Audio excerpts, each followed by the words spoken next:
क्या तुम्हें कभी किसी रेस्टोरेंट या होटल में खाना खाना चाहिए? तुम्हें रेस्टोरेंट में किन चीज़ों पे हमेशा ध्यान देना चाहिए? और क्या किसी 4 स्टार रेस्टोरेंट में खाना खाना सेफ होता है? और इसका प्रूफ तुम्हें इस वीडियो में जल्दी मिल जाएगा। तो सबसे पहले बात करते हैं कि मैंने किसी रेस्टोरेंट में काम क्यों किया। तो बात बहुत सिंपल है।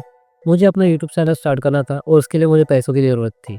माइक, लाइटिंग और एक अच्छा सा कैमरा वाला फ़ोन खरीदने के लिए। क्योंकि ये जो फ़ोन है जिससे अभी रिकॉर्डिंग हो रही है, इसमें बहुत सारे बैटरी इश्यूज़ और हीटिंग इश्यूज़ है, इसलिए इससे मेरा काम नहीं होता इसलिए।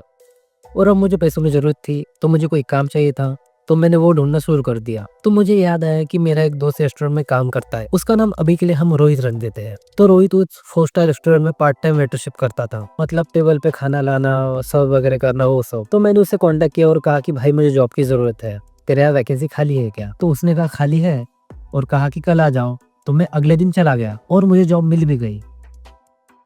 तो अब सबसे पहले पॉइंट की बात करते हैं, जो है रेटिंग्स और रिव्यूज। जब भी किसी होटल या रेस्टोरेंट से खाना ऑर्डर करते हैं, तब फूड डिलीवरी ऐप पे हम उस होटल की रेटिंग देखते हैं ऑर्डर से पहले। तो क्या वो रेटिंग ट्रस्टेबल होती है? तो इसका सीधा जवाब है नहीं। No sir. और आप किसी रेस्टोरेंट को रेटिंग या रिव्यूज ऑनलाइन देना बंद करो। आप फूड डिलीवरी बॉय को 5 स्टार दे दो, बट रेस्टोरेंट को नहीं। क्योंकि जब तक आप खुद वहाँ विजिट नहीं करते, वो करना स्टुपिडिटी होती है। आप में से बहुत सारे लोग क्या करते हैं, खाना अगर टेस्टी बना है तो अच्छी रेटिंग दे देते हैं, लेकिन अगर आपको बस टेस्टी खाना खाना है तो आप किसी ढाबे पर या नॉर्मली किसी भी भोजनालय में जाके खाना खा सकते हो। फिर आप बस इस चीज के लिए किसी भी रेस्टोरेंट को अच्छी रेटिंग और ओवर प्राइस फूड और डिशेस के पैसे क्यों देते हो? तो अब बात करते हैं किसी रेस्टोरेंट या होटल को क्यों और क्या देखकर रेटिंग देना चाहिए। वो जगह कितनी क्लीन है, जहाँ हम बैठे हैं वहाँ पानी पीने का गिलास अच्छा है या नहीं। क्योंकि मैं जहाँ काम करता था वहाँ तो बस पानी में डालकर निकालते थे और किसी के कपड़े या टावे से पोंछ के टेबल पर रख देते थे, इसलिए ये सब मैं आपको कह रहा हूँ।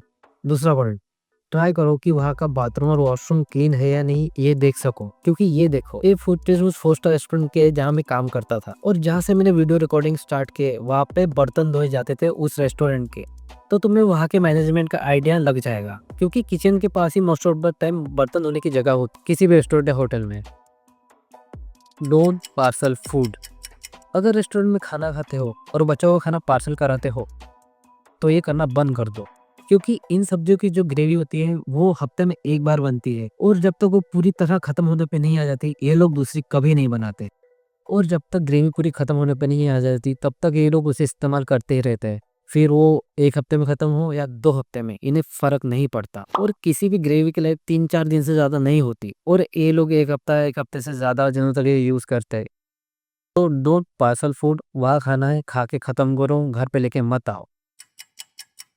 जो सबसे बड़ी प्रॉब्लम जो मुझे लगी, वो बाहर का खाना खाना नहीं है, हमेशा बाहर का खाते रहना है। क्योंकि मैं हमेशा देखता था लोग हर 2-3 दिन में आते थे। मैं उनकी बात नहीं कर रहा हूँ जो ऑफिस वगैरह में काम करते हैं और हर 2-3 दिन में खाना खाने आ जाते हैं। उनकी तो मजबूरी है, क्योंकि उनके पास ऑप्शन में बस मेस का खाना होता है जो उतना अच्छा बनता नहीं। तो मैं यहाँ बात कर रहा हूँ फैमिलीज की, जो हर दूसरे तीसरे दिन में रेस्टोरेंट में आके बैठ जाते थे। और भाई कुछ तो पारिवारिक त्योहार भी रेस्टोरेंट में ही बनाने आते थे, जैसे कि रक्षाबंधन। भाई अगर पारिवारिक त्योहार है तो प्लीज उसे घर पे बनाओ ना। तो प्लीज उसे अपने घर पे ही बनाया करो और घर पे खाना बना के खाया करो, सिंपल।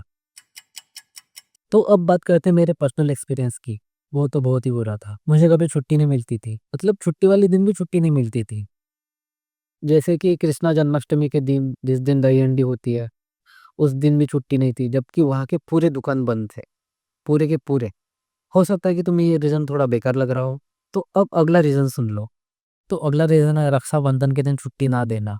अब मेरी तो बहन नहीं है, तो ठीक है मुझे छुट्टी नहीं मिलनी चाहिए। तो अब तुम बोलोगे कि रक्षाबंधन के दिन छुट्टी क्यों? क्योंकि उस दिन रेस्टोरेंट में खाना बनाने वाला कोई भी बावर्ची था ही नहीं। वो सब रक्षाबंधन बनाने के लिए अपने अपने बहनों के घर गए थे। तो तुम अब बोलोगे कि रेस्टोरेंट में फिर खाना कौन बना रहा था? तो उस दिन खाना बनाया रेस्टोरेंट के मैनेजर ने। हाँ सही सुना। तो भाई जब सेफ है ही नहीं रेस्टोरेंट में, तो उस दिन हमें छुट्टी दे देनी चाहिए थी, लेकिन नहीं, लोगों का मन मार लेंगे लेकिन छुट्टी नहीं देंगे। फिर उस दिन इनका धंधा हो या ना हो। और अब मैं बात करूंगा वहाँ के मैनेजर और मालिक की। वो हमेशा मुझे कहते रहते थे कि मैं बराबर काम नहीं करता। एक दिन मुझे वहाँ के मालिक ने बुलाया और कहा कि तू बहुत स्लो काम करता है, तो हमेशा प्लेट लेट लगाता है, इससे एक नेगेटिव इम्पैक्ट पड़ता है कस्टमर पर, तो तुम अपने टेबल पर जल्दी खाना लगाया करो। और मैं सोच रहा था अच्छा लोड है, क्योंकि भाई अगर किचन में ऑर्डर देने के बाद वहाँ से हमेशा खाना लेट बन के आ रहा है, तो मैं प्लेट जल्दी लगा के क्या करूँगा? और वहाँ का मैनेजर तो एक कदम आगे था। कहता था तुम कस्टमर को सैटिस्फाई नहीं करते। मैंने कहा मैं क्या खाने के साथ में गांड दे दूँ अभी कस्टमर को? और सबसे इम्पोर्टेंट बात, पेमेंट। तो मैंने अपना पूरा 1 महीना होने के बाद उससे अपना पेमेंट माँगा था। तो मैनेजर ने कहा था कि 10 दिन के अंदर तुम्हारे पैसे मैं तुम्हारे अकाउंट में ट्रांसफ़र कर दूँगा। यहाँ महीना होने के 10 दिन बाद पेमेंट होता है सबका। मैंने कहा ठीक है। उसने कहा था 10 दिन के अंदर हो जाएगा और 10 दिन होने के बाद भी उसने पेमेंट ट्रांसफ़र नहीं किया था मेरे अकाउंट में। फिर मैं 11वें दिन फिर से गया पेमेंट माँगने के लिए, तो कहा कि कल हो जाएगा। फिर कल भी नहीं हुआ। फिर और जब मैं 2-3 दिन बाद बोला, तब मेरा कहीं जाके पेमेंट हुआ था। मतलब करीब-करीब 1 महीना 14 दिन के बाद। मतलब 1 और आधा महीना समझ के चलो।